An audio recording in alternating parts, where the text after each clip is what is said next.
हाँ, साल का पहला सूर्य ग्रहण लगा और आसमान में लोगों ने रिंग ऑफ फायर का नजारा देखा।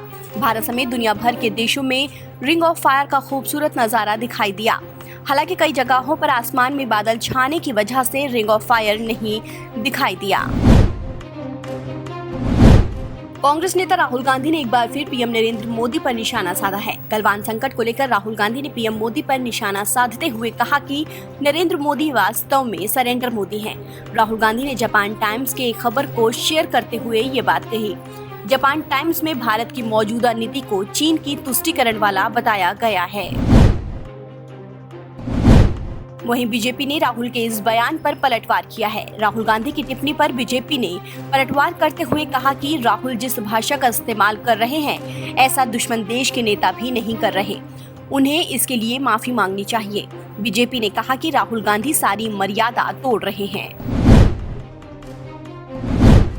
अंतर्राष्ट्रीय योग दिवस 2020 के मौके पर प्रधानमंत्री नरेंद्र मोदी ने रविवार सुबह कहा कि इस बार ये दिन फैमिली बॉन्डिंग को बढ़ाने का दिन है। उन्होंने कहा कि कोरोना काल में सेहत के लिए योग को करना चाहिए। पीएम मोदी ने कहा कि बच्चे, बड़े, युवा, परिवार के बुजुर्ग सभी जब एक साथ योग के माध्यम से जुड़ते हैं तो पूरे घर में एक ऊर्जा का संचार होता है। इसलिए इस बार का योग दिवस भावनात्मक योग का भी दिन है।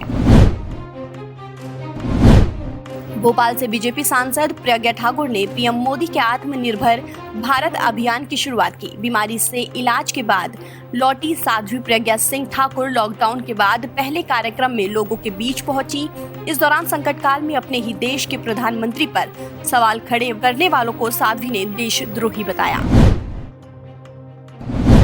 लद्दाख की गलवान घाटी में भारत और चीन के बीच जारी तनाव के बीच मोदी सरकार को आंध्र प्रदेश के मुख्यमंत्री वाईएस जगनमोहन रेड्डी का साथ मिला है। जगन ने ट्वीट कर सर्वदलीय बैठक को लेकर उठे विवाद पर चिंता जताई और कहा कि ये समय सेना के साथ एकता और मजबूती दिखाने का है, कमियां ढूंढने का नहीं। लद्दाख की गलवान घाटी में चीन की करतूत के बाद देश में गुस्से का माहौल है। लोग चीनी कंपनियों के खिलाफ प्रदर्शन कर रहे हैं। हिंदू रक्षा दल के दर्जनों कार्यकर्ताओं ने भी शनिवार को ग्रेटर नोएडा स्थित मोबाइल फोन बनाने वाली चीनी कंपनी ओप्पो के दफ्तर के बाहर प्रदर्शन किया था, जिसके बाद पुलिस ने हिंदू रक्षा दल के 30 लोगों के खिलाफ लॉकडाउन और धारा 144 के उल्लंघन का मुकदमा दर्ज किया। देश में कोरोना के मरीजों की संख्या लगातार बढ़ रही है। कोरोना की स्थिति को देखते हुए फिलहाल कांवड़ यात्रा भी स्थगित कर दी गई है। ये फैसला यूपी के मुख्यमंत्री योगी आदित्यनाथ ने लिया है। योगी आदित्यनाथ ने हरियाणा के सीएम मनोहर लाल खट्टर और उत्तराखंड के सीएम त्रिवेंद्र सिंह रावत के साथ वीडियो कॉन्फ्रेंसिंग पर बात की थी।